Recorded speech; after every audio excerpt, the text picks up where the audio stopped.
On Monday, Donald Trump joined Elon Musk for an interview on Twitter, but I'd rather talk about a much more beloved and powerful blonde and brunette pair, the girl on the bleacher and the guy on the Chiefs. Welcome back to the Moonstamp Cast, where we will be talking Astros this week, wrapping up our Olympics talk, and then previewing the AFC and NFC West divisions. I am joined by the Taylor to my Travis. Jordan, how are you doing, buddy? Is this a blonde joke? Hello, beautiful. How are you? Well, I'll come watch your games any day. Well, I figured we watch me stream. So, but I figured since we're talking about the AFC West later, we could start off with get the Swifty views in. Yeah, we'll post this and just tag Swifties and hope for the best because we weren't mean to them, so they'll love us hopefully. Unlike ISIS, who was mean to them. Oh, right. Yeah, okay. I was like, what the fuck are you talking? And then, right. All right. Let's get into Astros talk because I want to bring this up real quick. I got to find the tweet with all the stats. Okay. We're going to apologize to Kikuchi again, I'm guessing. Yes. Through 3 starts, you say Kikuchi has an ERA of 2.7. And has 24 strikeouts in 3 games. Yeah, I'm going to go with my original narrative of the fact that he likes warmer weather and that there are no state taxes here. That's the only thing I can give you because they were in Tampa Bay, so warm weather plays still. No, he's from Toronto. Oh, no, they're playing in Tampa Bay. Yes, still warm weather plays. That's and 0 state taxes. I don't know if Florida has 0. Yeah. So that continues my narrative of it's all that. We're not wrong. It's I was going to say the Matrix that's wrong, but I don't want to be that guy. We're not wrong. It was just a bad environment for him or something like that because this is a new Kikuchi. Like this is completely different from literally his entire career so far. So I'm now happy with the trade because Loperfido is striking out like 50% of the time still. Well, Wagner went 3 for 3, but also he plays second base, and the biggest thing is we were never going to replace Jose Altuve with him. So, and he wouldn't have a chance to play second base until 4 or 5 years from now. So it's fine. And unless he wanted to like convert to shortstop, but even then, we have a guy locked down there. We have Pena for the next forever. I think 4 more years before we can talk contracts with him. Yeah. So like again, he was never really going to make it in the organization. It was best for him in general to leave. So I was okay with losing him. And I'm happy he's doing well, that he can actually start playing for somebody, whereas we're going to keep him locked in AAA. We're going to keep him in Sugarland forever. Yeah, I mean, my only thing with Kikuchi is I hope he starts going at least 6. Yeah. He's gone less than 6 every single outing, but 2.7 ERA, 24 strikeouts, can't complain. Plus, the back part of our bullpen is so fucking good that it's fine. If he can go 6. If he can get through 5 innings and get to the 6th inning, or if he can get through the 6th inning, and then we have Abreu Presley, who's looked a little shaky, but we're getting really good Presley this year and really shaky Presley this year, so it's fine. And then Hader's 26 consecutive saves since his first blown one at the beginning of the year. So our back 3 are phenomenal. I'm not worried about them. So if he can give us 6, if any of our starters can give us 6, if they can go longer, of course, if we want it, but 6 is the goal through our starters. And I mean, if we have to get 2 outs with middle relievers, it's fine. But I have completely walked back my Kikuchi take. I mean, Espada is clearly game planning for this. So I imagine, the bullpen is ready for that if, when he goes less than 6. Yeah, no, like Jeff Bagwell, I'm sorry, I wasn't familiar with your game. Like the one thing I knew you from was Abreu, and that had blown up in your face. And you talked about how much you hate computers, which I like computers. Jeff Bagwell, I'm sorry, I apologize. I thought you were just, a meathead.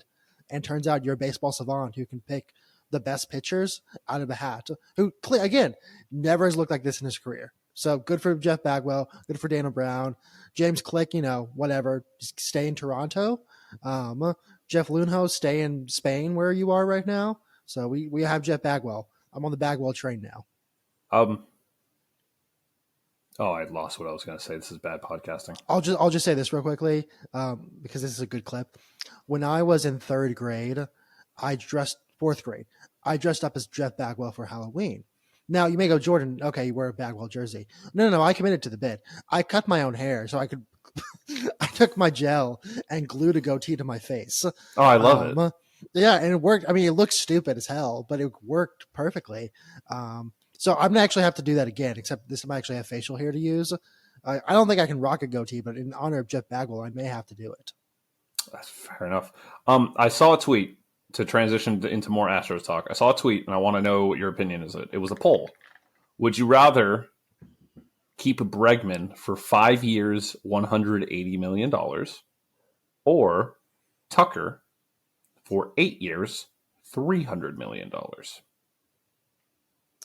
Okay, so like, I'm going to go with Tucker, but right now, I think, like, if we're looking at Bregman's output right now, the answer is Bregman.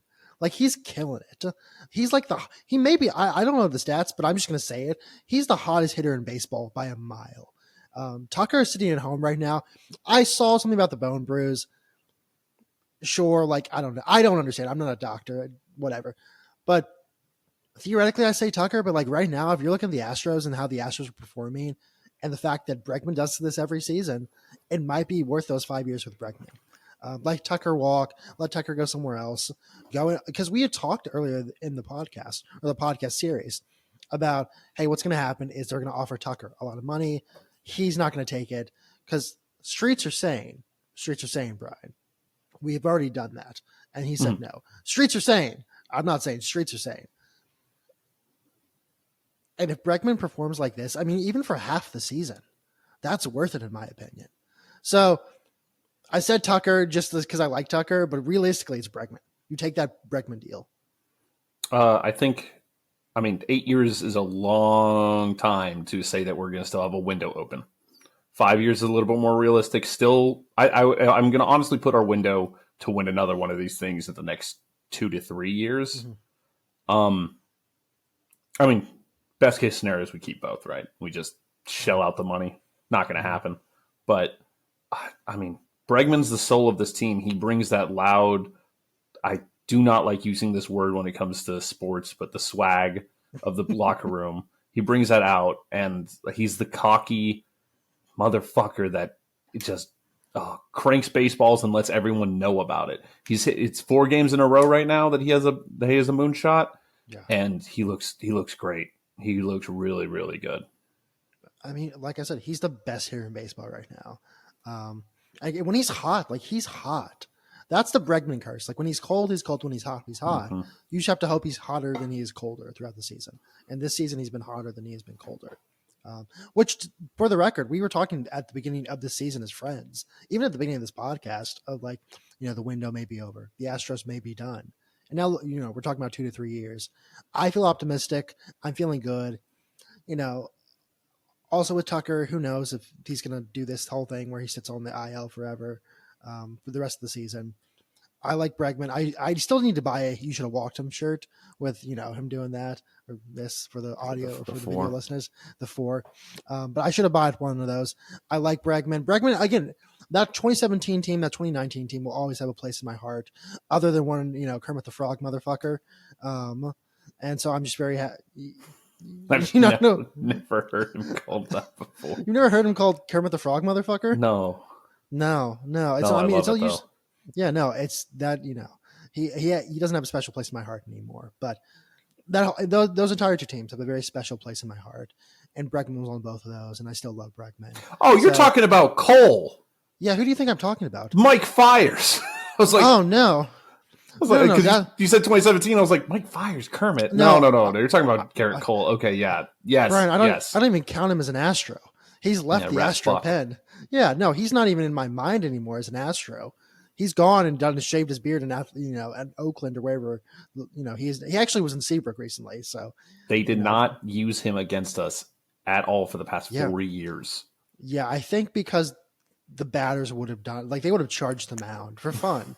He would have just thrown a normal ball and they would have charged the mound. Oh my god! If Evan Gattis was still on the team, and Evan if Jose gets thrown at all, even if it was close, Evan Gattis' big ass comes out and just mauls him. Oh, I love that man. He was a bear. He is still a bear of a human being. I just haven't seen him for since 2017. So hope he's doing well. Evan Gallus, this one's for you, buddy. But yeah, Garrett Cole, whatever, Mike Fires, I forgot he exists, and I will go back to forgetting he exists after this moment. Yeah, no, Bregman, love Bregman. That's all I have to say. All right. So the Olympics are over. Yeah. So we got to share in the joy of watching Steph Curry, and that was beautiful in every way. I get it now. Like, so in 2022, I'll bring this up later when we talk about the Chiefs, but I've had this thing for the past couple years where I go, because I hated LeBron and I hated Brady. And like in 2021, I've rooted for Brady to win. So I was like, hey, buddy, like get one more. Like you deserve it. You are Tom Brady. I want to see you succeed. And then with 2022, I rooted for them, the Warriors in the playoffs against the Celtics. So I was like, go for it. Like, this is a beautiful team. They're doing wonder. Like we talked about our fake love of Draymond Green. Steph Curry really is just the best shooter of all time. Like we can't deny it anymore. Oh yeah. We spent years, Brian, watching that man chuck up peewee shots that shouldn't go in. It looked like, like me shooting the ball. If I was a quadriplegic. And then he shoots him and it's like, that's beautiful. And it just hits beautifully. And now we got to share in that joy. And Warriors fans, like I put a ban on myself to complain about sports for a little while because my sports teams were doing so well. Warriors fans don't get to talk for 10 years because they got to witness that for years, that beauty for years. And they got to watch that guy just take a team on his back and shoot threes. Like, I get it now. It's like Always Sunny. I get it now.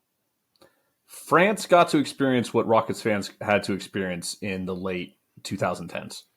Just this motherfucker coming in and letting it rain and ripping out hearts. And like you said, it was so nice to be on the cheering side, to be able to hit a shot, a fucking throat rip out shot, and just be like, hell yeah.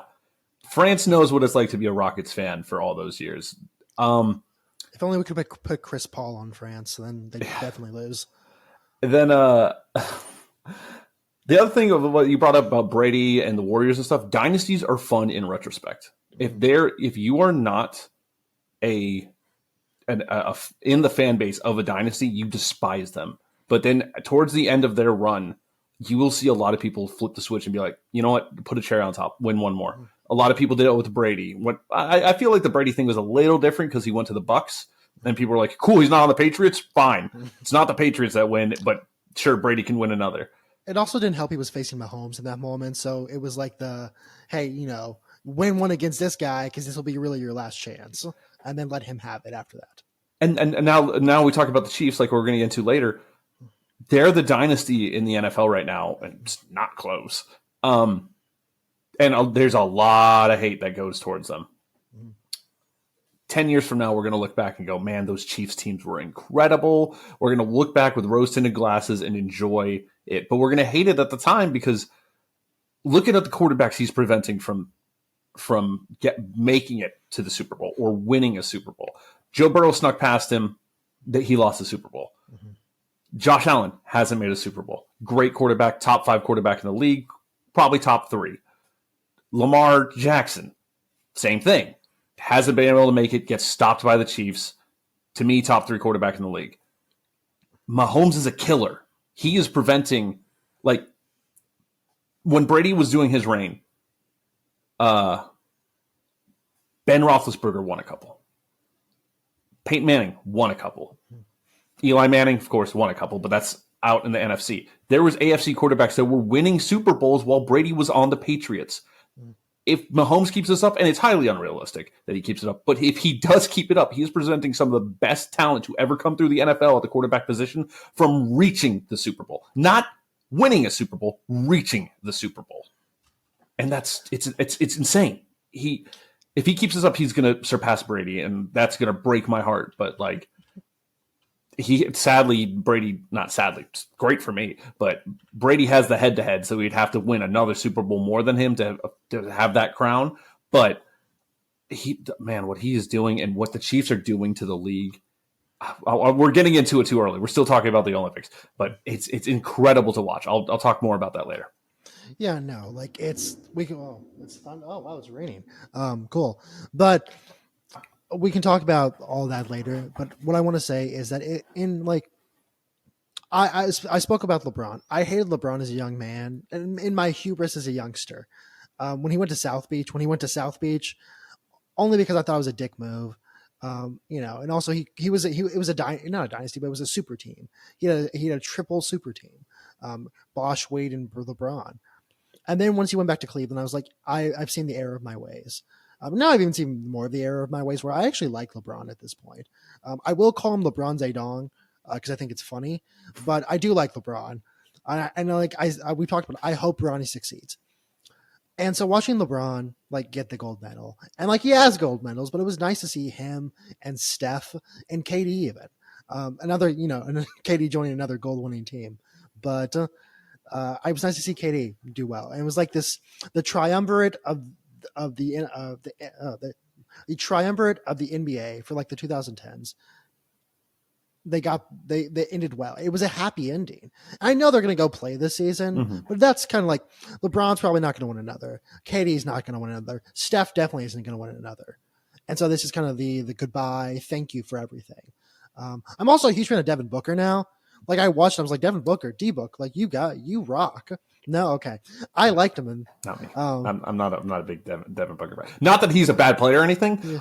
I don't know why you know what? I don't have a good reason to not like Devin Booker. And it might just be Suns bias. I don't even know why I would hate the Suns, really. I guess because, no, I have nothing. I have no reason for that reaction.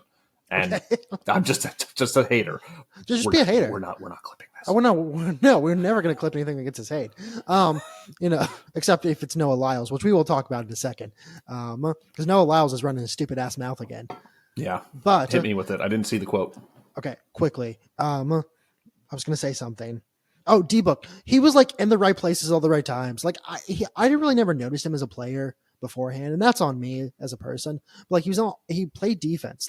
He knew he was going to come play defense, and he did. And in crucial moments, I don't know if you can hear the thunder behind me. There's a lot of thunder, but in crucial moments, he was playing offense well. So I like D-Book now. I'm happy for D-Book. I like that Joel Embiid got booed WWE style, and he just took it. It was a fun team. It was a really fun team, and I'm happy they did well. Noah Lyles got invited to I think it was an Anthony Edwards shoe unveiling. And obviously Noah Lyles just can't be oh, cool, that's cool. I like Anthony Edwards. He goes, he's never been to the finals. He's never won the finals. Why does he get a shoe and I don't? Which, cool, great. Thanks, Noah Lyles. But then Tyreek Hill came out and said, if you win the NFL, you're the world champion. Also, I could beat him in a race. So I now want to see Tyreek Hill versus Noah Lyles in a foot race, a 200-meter foot race, maybe even 100-meter. It'd be a fun race. Anthony Edwards is 23 years old. Mm-hmm. Yeah. And he's like, oh, he's never been to a finals. He's 23. Also, the NBA, unless you're LeBron James, who willed the Cavaliers to a finals win, nonetheless, you're not listen, they're good. The Timberwolves are good, but there's other people in the way. There's going to be other people in the way. This year, the Mavs were in the way. Now, say what you want, they were in the way nonetheless. So give it a couple years, maybe Noah Lyles will eat his words, because Noah Lyles is 27. But he's running his stupid ass mouth again. Always good to hear from Noah Lyles, but I hope to never hear from him again. Yeah, boo. Yeah, boo. I want to like him. He's an American athlete who is exceptional, who loves Yu-Gi-Oh! He's he should be my guy. And every time I hear from him, I'm like, God, go away. So that's a Noah Lyles talk for the day. All right. You got anything more on the Olympics for me? I mean, there's the Jordan Childs drama, which is, long story short, she got a bronze, but it turns out she didn't get a bronze because maybe her coaches didn't appeal the execution score in time. And then they went to it's sport arbitration, court of sport arbitration, something. One of those, Europe has a lot of made up courts. They do. But that's one of the made up courts. And there's an arbitration panel that said now the Romanian girl who got fourth gets the bronze, and Jordan Childs was stripped. Turns out the guy who headed that has represented Romania in cases a lot. So now there's just more drama going on. So we're going to see over and over again what happens. But as of right now, Jordan Childs does not have a bronze Maybe she will, this time next week. Let's get that corrected. Yeah, let's get that. Hey, get that connected correct, because it was Rebecca Andrade on top, and then with Simone Biles with silver, and then her on bronze. It was a cool podium because Rebecca Andrade is like a great gymnast. The problem is it's like we talked about with Brady and not really Brady, but Mahomes, where the problem with her is she just had someone who's so much better than her in front of her, which is in Biles. And now as Simone Biles gets a little bit older, she can finally step up and take the role of one of the best gymnasts in the world. But that's the Olympics talk. There's that Australian breakdancer. I don't really understand the story on that. Raygun, Rachel, whatever her name is, who's a professor in Australia. I've seen so much misinformation at this point. I can't even tell you how she got there. I just know she got there, and the breaking, it's not breakdancing, it's breaking. The breaking world is very upset about it. The problem is she's getting a lot of love. She was on Fallon last night, which, by the way, I have my thoughts on Jimmy Fallon as anything, but there's a reason he can't drive after shows, if you know what I'm saying. And this is well known for the record. This is not me saying this as just a random guy on the internet, but so she's getting all the love, and I don't get it at all. So that's my Olympics update. Olympics are over. We'll see you in 2028. All right. Well, we have Winter Olympics in 26, I believe, right? Okay. Yeah, sure. We have the Winter Olympics. Yeah, sure. Yeah. I don't care about the Winter Olympics in 2030 or 2031. Are they in Salt Lake in 20? They might be in 2034 when they're in Salt Lake. Whenever they're in Salt Lake, I'll care about them. We have to wait a decade. Yeah, no. I'm just going to go ahead and say it. I don't care. Okay. I would say I'll care then just because they're in America. But until that point, I will not care about the Winter Olympics. All right. Let's transition to our AFC and NFC West preview. Where do we want to start, AFC or NFC? We want to do NFC, and then because, there's a team on the AFC that we're just going to glaze. We'll talk about it. Yes. We're going to glaze. So, all right, who do you want to start with? Because there's three teams that I'm okay with starting with. Let's start with the cutest little QB in all the West. I'm talking about Kyler Murray, of course. Okay. I did look it up for the record. There's a Black Ops that comes out on October 25th. So, yeah. Whoa. Oh, no. Well, my first note is wrong then. My first note is wrong, which is Kyler Murray's going to be fine. Kyler Murray is a fine quarterback. His biggest issue is that he's not the tallest quarterback, but that's fine. He's got skills. He's got the arm talent. He's mobile. He can get out of situations. He's got a decent receiving core. He's got Fanatics' number one enemy, Marvin Harrison Jr. Yeah, he's got Zay Jones, Chris Moore, and then of course the top of the tier, the instant number one is Marvin Harris Jr. I think they said he's the most talented and sought after, and he was the most sought after wide receiver prospect in the league in years. So he's got weapons. And then Trey McBride emerged last year as a great tight end. So he's got two good pass catchers, a good tight end, and could be an all-timer in Marvin Harris Jr.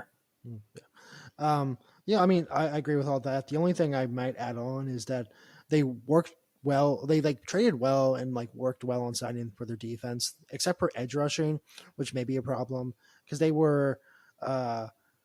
gave it the most rushing yards a game in 2023, which is a problem because teams would just run against them. But maybe that'll change. We'll see. They didn't really do much on that, but they worked on their defense. Buda Baker, I imagine he'll do well this season only because he wants to get a good deal next season somewhere else. So I don't have the defense looks good, kind of good. Kyler will be fine until October 25th, at which point he will go into a cave for about a month. I should actually look up if there are any double XP weekends before then. I just forgot to. But I like Kyler. I call him the cutest little QB as he's probably taller than me.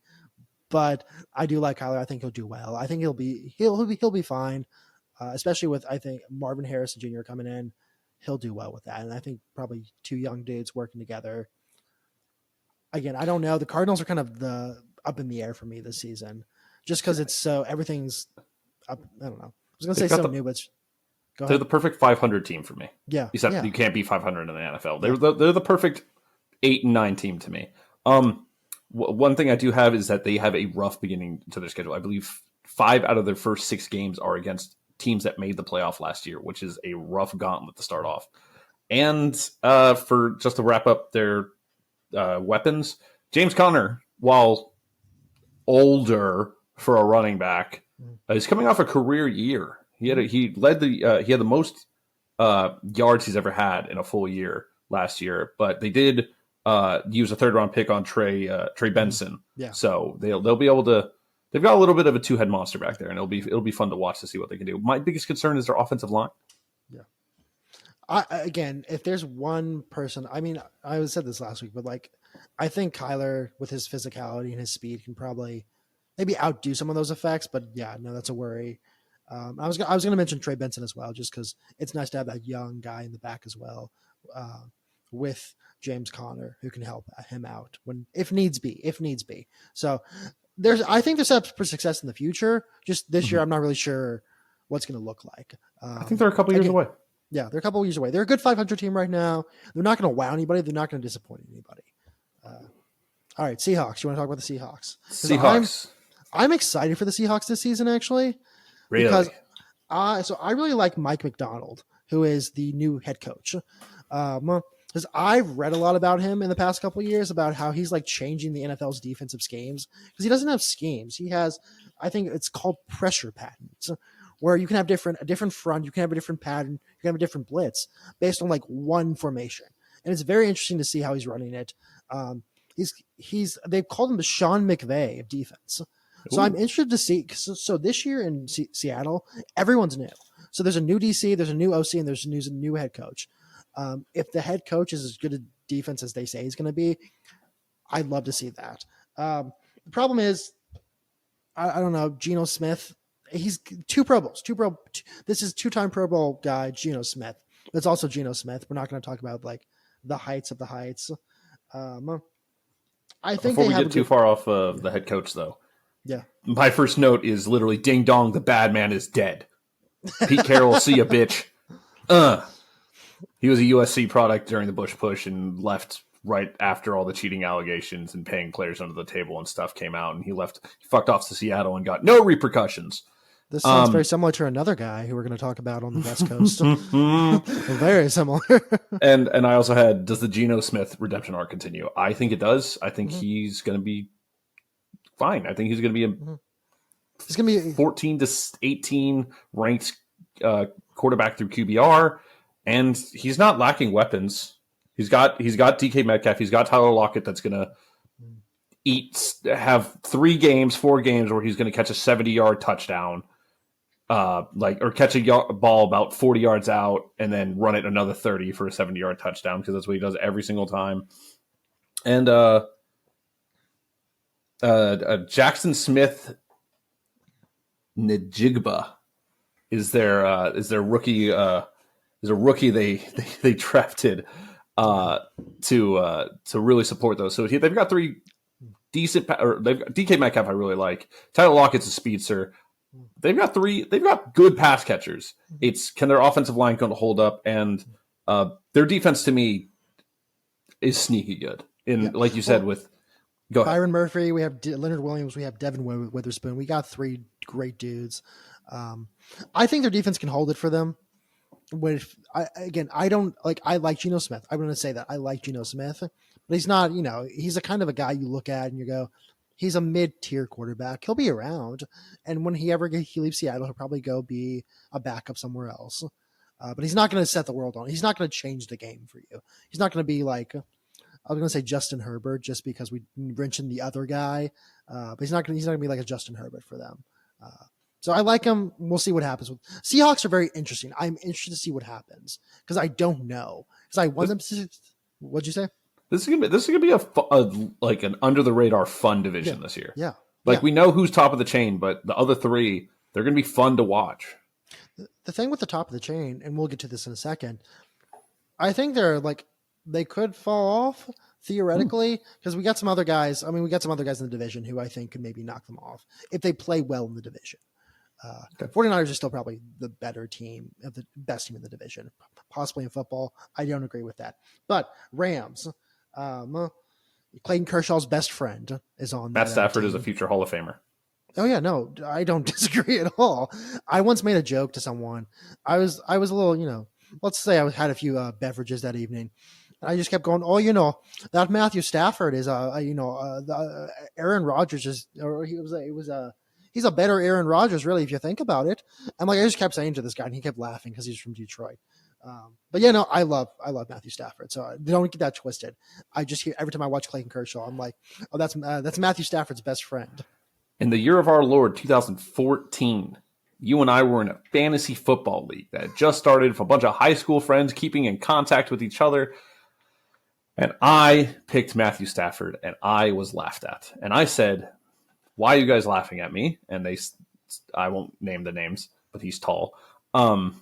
He was like, because Detroit sucks. And I was like, Matthew Stafford is a great quarterback that's just not been on great teams. And he's had one of the greatest receivers ever to throw to, sure. But this is a very talented quarterback that is just kind of, no offense to Detroit, stuck in Detroit at the time. Now Detroit's a powerhouse and they're phenomenal. Yeah. But then he gets traded and wins a Super Bowl in his first year with the Rams. Vindication 8 years later. I'm gonna text in our Discord group chat and say, at this person, you don't know ball. It's the other person, other tall person. Oh, okay. The really tall person. Okay. Never mind. Matthew Stafford, he's a better man's Aaron Rodgers. But the thing with the Rams, this is why I was talking about possibly the 49ers not being the outright winners, because you got Puka Nacua, you got Cooper Kupp, you got DeMarcus Robinson as weapons for Matthew Stafford. Again, that's future Hall of Famer Matthew Stafford. You got Kyron Williams in the backfield. All right. I mean, I think the defense maybe has some questions. I think the defense has some questions because They lost arguably the greatest defensive lineman. And some people have as the greatest defensive player of all time, which Lawrence Taylor, but I digress. I'm not going to get into that debate, but I do. Aaron Donald, one of the best defensive players of all time, if not the best. So they lost him. They picked up some guys through the draft, the offseason. They got some veteran cornerbacks. Well, they had an actual first-round draft pick this year, and they used it on Jared Verse, he's going to help fill the void with Aaron Donald, but I think he's an end, not a tackle. Yeah. And speaking of Kyron Williams, Notre Dame, but they also brought in Blake Corum to help with that, and Corum was a very good back for Michigan. I was very upset that we did not get him in the third. I thought we should have burned a second on him. When I saw him still there, I was like, this might be a guy to pull the trigger on. But second might have been a little bit of a reach. But he went to the Rams, which that's good. This division is fun, and I'm looking forward to it. But also Boston Scott is there as their third. Okay. Boston Scott. Sadly, they don't play the Giants. That's the only problem with Boston Scott being there is the Giants are not on the schedule this year because that's a guaranteed touchdown, probably 2 touchdowns. That was one of my favorite things Philly did was anytime they play the Giants, just all of a sudden Boston Scott was like, yes, I am Adrian Peterson. Sorry, Adrian Peterson. Yeah, no, it sounded good, and then it kind of got stuck in my throat. That's not even that funny. It's just the word "peener" is really funny. Peenerson. I said Peenerson? Oh. I heard Peterson. That's why I'm laughing. No, you're fine. Because I heard Peterson. But yeah, Puka Nacua, to go back to what you said, Puka Nacua was fucking maybe the steal of the draft last year. What? Are you still on that? Yeah, Peterson. I gotta mute my mic or something. Hold on. I'm gonna mute my mic. Sorry, continue. Don't look at me. And they also have Tyler Higbee. So I think Matthew Stafford's going to put up numbers. And I think that this might be the division of overs. This might be the division of overs where it's just, dude, you got to get it together, man. This division, most divisions you're supposed to take unders, but because these teams hate each other and they don't like scoring against each other. Mm-hmm. But this is probably the division of overs for me. Also, one last thing. I really like Colby Parkerson. He plays like a classic tight end kind of guy. He blocks a lot. He blocks well. He schemes well. So I just want to shout him out real quickly because I think tight ends have kind of become wide receivers light, and so I like that he actually plays the position as classically it's played. So good for him. Let's go to the favorites for the Super Bowl, according to bookies, apparently. The San Francisco 49ers. And a quarterback I love, who I also compared to J.J. McCarthy last week, so I'm sorry to J.J. McCarthy for his torn meniscus. Yeah, ouch. Ouch. He's done for the season, too. Yeah. Horrible luck for the Vikings. I'm so sorry, Vikings. You guys listen, horrible luck that he got injured, but I'm a big fan. We got really fucking lucky with C.J. Stroud, man. I'm a big fan of sitting your rookie quarterbacks behind a veteran. And sure, Sam Darnold isn't the end-all, be-all, best veteran to learn from, but he's this is going to be his 8th year in the NFL. He's going to be able to show JJ a lot of things, and JJ's going to yes, you want him to get some more experience before he really takes over, but I like the sit and learn. I think the Packers might do it to an extreme, but it works out for them really well, where they sit them for like 4 years. But normally sitting a quarterback and getting him ready, letting him learn schemes, letting him learn everything before you throw him in. Patrick Mahomes, perfect example. Patrick Mahomes sat behind Alex Smith for a year or almost a full year. And now he's a monster. And I really do think that Alex Smith taught him a lot, and he learned a lot. And it sucks that this is the reason why he's not going to play, but I think for his career, and the fact that they're not, meniscus tears, you can come back 4 to 6 weeks if you really push it. Since they're not doing that, and they're like, no, you're our franchise, you're the future, sit your ass on the bench, just learn. Just sit down and learn. We're not risking your health, and we're not rushing you back, because I think they know themselves that they're not going to make a real run at this thing this year. So, spin zone moment, maybe the best thing to happen to J.J. McCarthy's career. Get hurt, sit for a year, be forced to sit for a year, not like get the option to, get forced to. So no, but back to the 49ers. I like Brock Purdy. I want to believe in Brock Purdy. He's the guy. Where's Brandon Ayuk going? I don't know. I saw he may go to the Steelers now. Who knows? I don't know. At least Deebo Samuels is there. Christian McCaffrey. I'm out on Christian McCaffrey right now. You're out? I'm out. Out. Not because of anything he does on the field. Okay. Because of the off-field drama. So I mentioned the wedding to you last night over text, and you thought I was talking about the Cam Newton thing, not talking about the Cam Newton thing.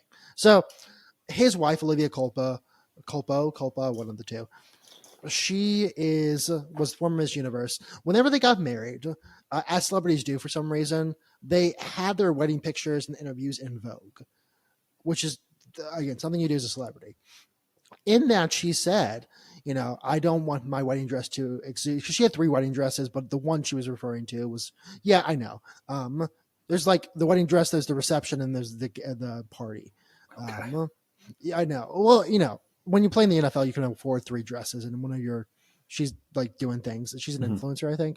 Nonetheless, so they got that in Vogue, and she said something along the lines of, "I don't want to exude sex in my wedding gown because I want to take my vows seriously." And a TikTok creator who does, I can't remember her name off the top of my head, and that's on me, but she came out and said she does weddings. She does like wedding reviews and wedding dress reviews. She said, "Hey, like, I don't actually like that. That's not a good thing to say. The wedding dress was, I agree with her. It looked boring. It was kind of plain. It wasn't a lot to it." Again, I don't really have any room to talk because I know nothing about wedding dresses. But that's what she said, kind of criticized Olivia Culpo and the wedding. And both Christian McCaffrey and Olivia Culpo commented and called her evil and said she was an evil person for doing that, which was just on TikTok saying, "Hey, I don't like the dress. I don't like your message behind the dress." So that's why I'm out. If I'm a defender, I'm just going after it the entire time. I keep bringing that up. I'm like, "Are you going to go comment on TikTok after this? Talk on TikTok after this to call me evil?" And like, again, he's going to be fine. This shouldn't be great. But in my head, maybe he might face some setbacks from the fact that he called a woman online who, again, is not famous. He called her evil, and so did his wife. I mean, I don't understand the act of talking shit about someone's wedding. It's their day. Let them do what they want. But sure, it wasn't talking about shit about the wedding. It's that Olivia Culpo made the statement of, "I don't want to exude any sex, and I don't take my wedding vows seriously." And she kind of took that and said, "Well, that's not really what that is." That was the TikTok creator's statement on that. It was what Olivia Culpo talked. She wasn't criticizing the wedding per se. She was criticizing the message behind the wedding. That was kind of unnecessary. So that's what that was. There's a reason behind it. I guess. Brandon Ayuk, back to what you brought him up. Yeah. They drafted a wide receiver in the first round, and that's Ricky Purcell. Mm-hmm. So I don't know if they played the same exact role, but I mean, they're ready. They were like, "Hey, we've got first round talent. Let's go ahead and ship this guy off. We can find him." And then, I mean, Deebo Samuels is going to get his. He's phenomenal. And then they have, in my opinion, the best traditional tight end in the league, which means I'm going to run your fucking face through the ground blocking, and I'm going to get my, three catches for 70 yards and a touchdown. George Kittle's phenomenal. Mm-hmm. I love George Kittle. Big Greg Kittle fan, if you will. But it's the fact that he's an insane person that sticks his face in the chest of defensive linemen and just laughing the whole time while he's manhandling them. It's incredible. And I don't know, wash your hair. That's my only comment. But he has long hair, so he has to do different things than we do. I don't know. Maybe that's what he does. But yeah, no, love him to death. George Kittle, future Hall of Famer, great guy. Mm-hmm. Just so we can get through this quickly because we're at 42 minutes. I want to get to the AFC. Quickly. We're probably going to go to an hour, by the way. Yeah, I figured that one out. The defense is a question for me because last year they were 26th in defensive efficiency. They've made some games. They brought in Floyd. They brought in Malik Collins. There's the Hufanga question of he's supposed to be back from injury, but how much is he going to come back from injury? When and how good is he going to be? Because he's their safety. So I don't know. That there's some defensive questions for me. Their offense is a powerhouse powerhouse -1 right now. We'll see. But their offense is a powerhouse. Their defense has questions. That's why I kind of brought up maybe their not legitimacy, but their power over the NFC West is not as strong as the bookies and some of the other talking heads would have you think. I think the Rams have a really good shot on maybe taking the league, or not the league, but the division. You brought up Floyd. I think him and Nick Bosa are a two-headed monster. I think they could each get 10-plus sacks this year. Nick Bosa is going to have extra strength around November 5th. Dang it. Depending on results. If it goes his way, I'm going to absolutely take him to have under sacks in a game because I think he's going to party too hard and not be game available. If it does not go his way, I'm probably going to take it to that he gets 3 sacks in that game because he's pissed off. But yeah, that's all I really have on the 49ers. To me, it's their division to lose, and I think they'll come up on top. But it wouldn't be the biggest shock in the world if the Rams end up taking it. Yeah. Quickly, the funniest tweet after the Trump assassination attempt to me was when a guy took out a future on Nick Bosa as the MVP of the NFC. All right, AFC. You want to start with the Broncos? Our Russell Wilson-less Broncos. I say ours like it's ours, but yeah. Bo Nix, Jarrett Stidham, and Zach Wilson is your QB room. Jarrett Stidham is the old man at 28. Mm-hmm. Bo Nix is 6 months younger than Zach Wilson. I have a Bo Nix. What the fuck? In a second. I have a Bo Nix, Sean Payton, Bill Belichick, Mac Jones take in a second. Go for it. Let it fly. Okay. So Sean Payton compared Bo Nix to Drew Brees. Now, if you ever watch Drew Brees play, you ever watch Bo Nix play, they're very different players. Bo Nix really doesn't have the presence downfield that Drew Brees does. He doesn't have the pocket presence Drew Brees does. Sean Payton believes it. I have this theory that if you're a coach who has a great quarterback like this, you have the Tom Brady's, you have the Drew Breeses, you for some reason have in your head, there's another one out there. I will find another one. And so you see how with Bill Belichick, he drafted Mac Jones and he was on the Mac Jones train. And I even believed at the time Mac Jones was going to be great because Bill Belichick said he was going to be great. Yeah. And Sean Payton now is saying that Bo Nix is Drew Brees reincarnate. He's not. And so my theory is if you are a great coach and you had a great quarterback, you now think you can find another one. And that's just way easier said than done. And so Sean Payton seems to be on the Bo Nix train, as in he thinks Bo Nix is Drew Brees. I don't believe that at all. That was my take on that. Now, to to give some upside to Bo Nix, he does have Cortland Sutton, who's coming off a 10 touchdown year. He's definitely a wide receiver one in this league. They've got Marvin Mims, who's going to be a fantasy sleeper. I think he's going to take a much bigger role in this offense now that Jerry Jeudy's gone. And then they have Troy Franklin, who went to Oregon with Bo Nix, so they have a rapport together. So he's got pass catchers for sure. To give Bo Nix one thing, though, I do think he might be more athletic than Drew Brees in terms of being able to get out of the pocket and just like raw speed. I don't think he's a better quarterback, but give him some upside on there. For my second, I have on secondary / defense. I said, remember the Dolphins game? For some reason, I stopped writing notes after that, so that's the last thing I have. I mean, that's a really, really good point. Zach Allen and Nick Bonito, I believe his name is. They're the two big pass rushers, and I think they'll each probably have 8 sacks this year. So solid seasons out of them. But I think the Broncos are going to finish last in this division. Maybe. I think there's another team that has a great shot at beating them to the last in the division. Oh yeah, who? That's the Raiders. Really? Yeah. I don't think Aiden O'Connell even knows he's a QB in the NFL. And he's about to be their starter for week 1. You're forgetting about someone. Gardner Minshew? No, so every report I've read has said Aiden O'Connell's the week 1 starter. Oh, well, never mind. Okay, that's why. So I love Gardner Minshew as a person. I don't know if he's a great starting QB. He's fun. He's fun. With that said, apparently every report is Aiden O'Connell starts. Which, again, I don't even know if Aiden O'Connell knows that he's going to start in the NFL. I don't even know if Aiden O'Connell knows who he is. And also, Max Crosby, by the way, called Gardner Minshew a little-ass boy. So it's fun they're on the same team now. Antonio Pierce does have the locker room. He's the head coach now. And they love him. They will run through a brick wall for that man. He's Dan Campbell light for the Raiders. Gardner Minshew / Aiden O'Connell do have a lot of good weapons. They have one of the most talented receivers in the game right now, and that's Devontae Adams, of course. They brought in, they still have Jacoby Myers, and they just drafted Brock Bowers, who is the kind of the opposite of George Kittle. Not a blocking tight end, phenomenal pass catching tight end. Well, the good thing with him as well, like the upside gives Brock Bowers upside, is even though he's a tight end, he can play as like a kind of a wide receiver. But like a slot receiver if he needs to, which I think, given their quarterback room not being the greatest quarterback room in the league, will help them out a lot to have that extra option. I also say that they could be last. I don't actually think they are. Like Zamir White, with Josh Jacobs gone, he had the 3rd most rushing yards in the last 4 games of last season, which I think is a good upside. It's going to look good. Hopefully he continues that into this season. They beefed up their offensive line, which will be helpful.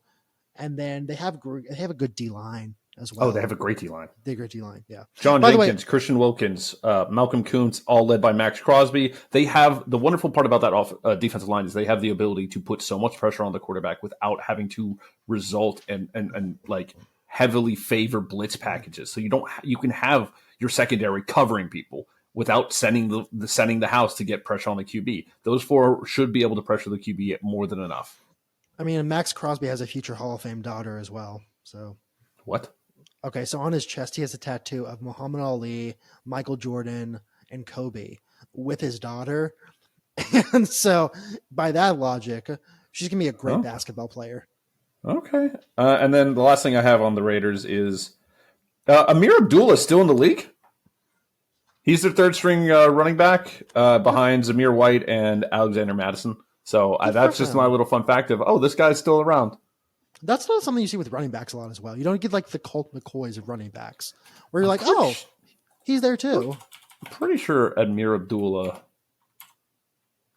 is like 30 years. Yeah. He's 31 years old. Yeah. That's outside the time frame for a good running back. So good for him. Get that check, buddy. And like if you're 3rd string, you're not going to be the guy who's in the game all the time. You get some reps though. So good for Amir Abdullah.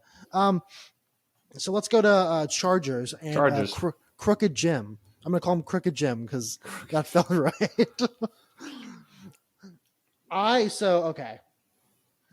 almost want to believe in Jim Harbaugh because I think it'd be really funny if the Chargers did well. Like that's my only. Oh, I want them to do well so badly. Yeah, I have another soft spot for the Chargers for some reason.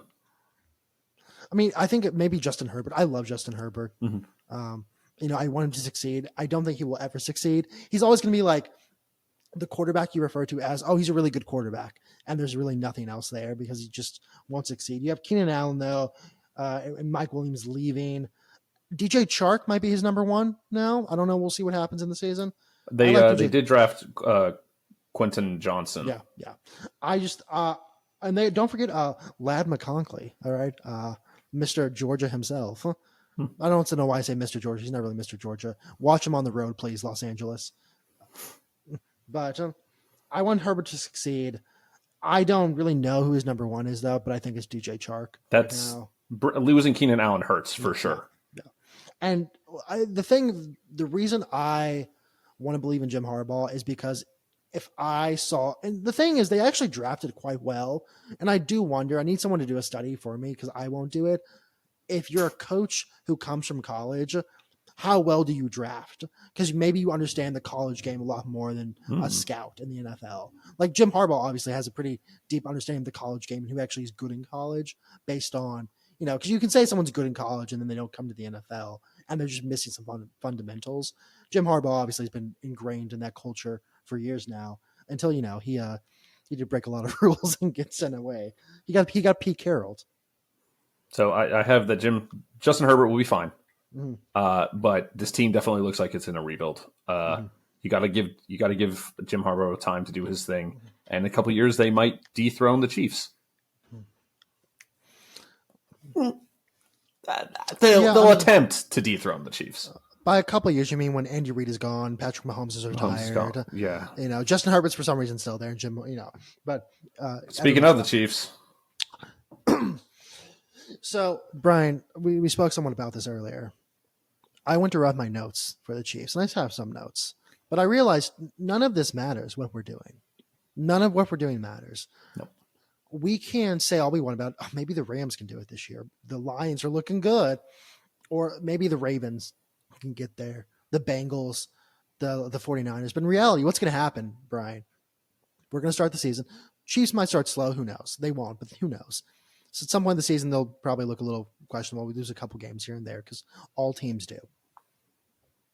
Whatever. They'll win the division pretty handily. Maybe go 13-4, 12-5, something like that. Something good. Because again, they have a Marquise Brown now. They have Xavier Worthy, who also thinks he's Tyreek Hill. He looks so good. Yeah. The Bills fucked up by passing on him and letting the Chiefs just go.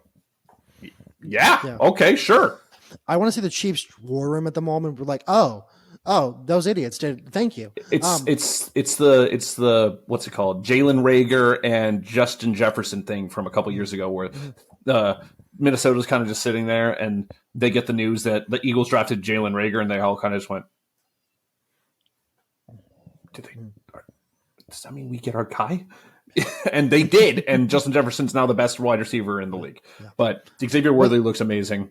What I was going to say real quickly is that none of this matters. They're going to win again. They're going to three-peat. They're going to get to the Super Bowl, and there's going to be someone on the other side. We're all going to be like, hey, this is their, like, the 49ers will be there again. Maybe. Who knows? I don't think so. They'd be so upset. They're going to get there again. And what's going to happen is they're going to look good for a half, and then the Chiefs are going to look good for the entire game. And we'll be living in this world where they will always win because they are just that much better. And we have to accept that and understand in our hubris as humans, we want to hate dynasties. But in this moment, we are watching a dynasty just be better than everyone else. And the thing is, we've talked about it for a second. They're going to continue to be better than everyone else. I rest my case. I've used this phrase several times. They don't rebuild, they reload. They are Super Bowl champs. The Chiefs are a dynasty. I fully expect them to be back in the AFC Championship as a minimum. It's kind of like Brady, whereas like every year the Patriots are going to go to the AFC Championship. At worst case scenario, they're making the AFC champion. And because until Patrick Mahomes retires, they are in it. And they can win because he is that good. He has the experience, and he knows how to just fucking play the game a million times better than anyone else currently.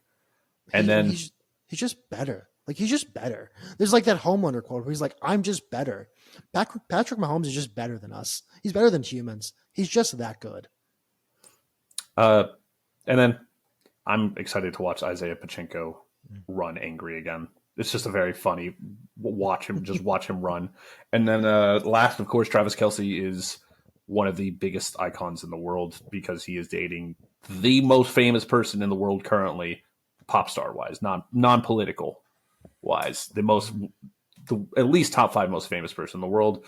And as a person that doesn't really like the Chiefs and that was admittedly getting a little bit annoyed with how much Taylor Swift is just being shoved down everyone's throat with how her Eras Tour is blown up and is the biggest concert and tour of all time, and that the NFL like adopted her and was like, oh, we're just gonna show her as much as possible.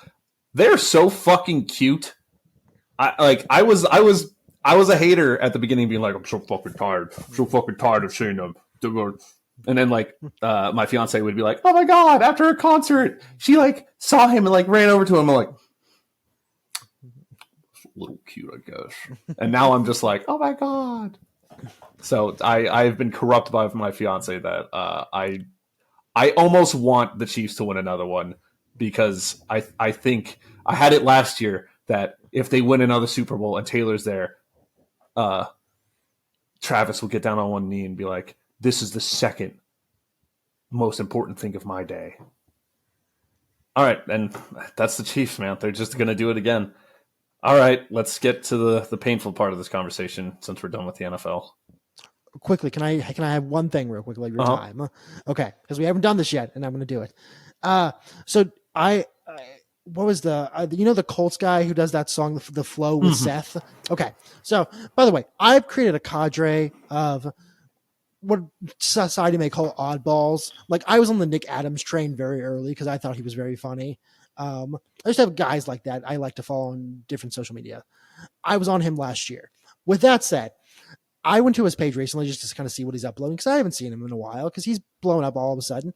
He has done a rendition, a cover of every Yu-Gi-Oh opening other than the original because there's really no words. That's our Yu-Gi-Oh moment of the week. So he has 5Ds. He has Zexal. He has GX. He does GX very well. So I'm gonna need the links. I know. That's our Yu-Gi-Oh. So like, first of all, I like the dude in general. I can't play his song because he covers a very, very well-known Christian song, and I don't want us to get DMCA'd. But he just covers a ton of Yu-Gi-Oh, and I want to send that to you because that's our thing. So that's why I want to bring him up. Only that reason. Also, the Premier League starts this weekend for me. It's very weird because I feel like my dad, who left me, had a conscious uncoupling with my mother, who is the team Liverpool. And now my stepdad's coming here, very bald stepdad, and trying to like make me love him. And I'm like, I don't know yet. Like, I'll call you Arne. Okay, we'll think about calling you dad later. So it's a very weird season for me already because I don't know how to feel after years of the beautiful German man embracing me with his looks and his hugs and his winnings every weekend. That's it. Okay, time for the painful part. Time for you to face the music. 4-12-1. This is preseason for me too. That sucked ass. Preseason betting is ridiculous. It's just crapshoots. You're just it's there. There's no rhyme or reason. Like, I think it was Colts and Broncos. I was like, oh, I'll take the under, and they scored. It was 30-34, and I think the over under was 38. And I was like, okay, well, fuck me. Preseason betting's bullshit. Don't take any advice here. I'm not good at this. But here's my picks for this week: Eagles Patriots. Eagles money line. Falcons Ravens over 37. Bengals Bears over 37.5. Giants Texans over 39.5. That's a system play. The system that I'm going to be at the game. Lions Chiefs. Lions plus 6.5.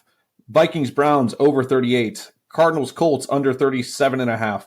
Bills Steelers minus 3.5. Jets Panthers under 34. Seahawks Titans under 36.5. Commanders Dolphins minus 1. That's a Jordan play. That's because you like Mike McDaniels. Rams Chargers over 33.5. Bucks Jaguars under 37. Cowboys Raiders over 38.5. That's a system play. That's the last game of the day, and it starts at 9 p.m. on Saturday. That's insane. So that's going to be a late drunk night for me because I'll be coming home from the Texans game. Packers Broncos. Packers plus 7. That's a lot of points in the preseason. Who knows? And then Saints 49ers over 38. That's also a system play that is just because it's a primetime game and I'm going to watch it. Beautiful. Thank you for the Mike McDaniel. Again, I know the Dolphins are not going to win, but like I want them so badly to win. Like every time I see that beautiful team of just no defense, pure offense. By pure offense, I mean hospital passes. Beautiful. I will say that my record is going to reset whenever the regular season happens. Oh, yeah. So we're just going to track preseason, see how I get my shit kicked in, and then for the regular season we'll redo it, and then playoffs we'll redo it. But this is your preseason betting. Nothing matters. It's everything's made up and the points don't matter. Shout out. All right. One thing before we head out, we're in a competition right now for ESPN Houston, the Rock the Mic competition. We posted about it a lot. What you need to do, what we're asking very nicely of you to do, is go find the video. It's linked. If you're on Twitter or Facebook, it'll be linked in like the top, or actually probably just be linked in this. If you're on TikTok or Instagram, you just go to our Instagram. It's in the link in our bio. First button you'll see says vote for Moonstamp. Just watch the video for 30 seconds. That's really easy. That's what view on YouTube is. And then like the video. I would appreciate if you did that. If you don't want to, that's fine. But we'd appreciate it if you did that. So thank you. Brian, where can the people find you? You can find me at Auric Polaris on all social medias and specifically twitch.tv/Auric Polaris. Perfect. And a great stream last night, the Stardew stream. You can find me on Moonstamp. I'm everywhere there. So just come to Moonstamp and follow us there. Thank you so much for watching. Thanks for sitting through this entire thing. If you have, we'll see you next week. Love you guys.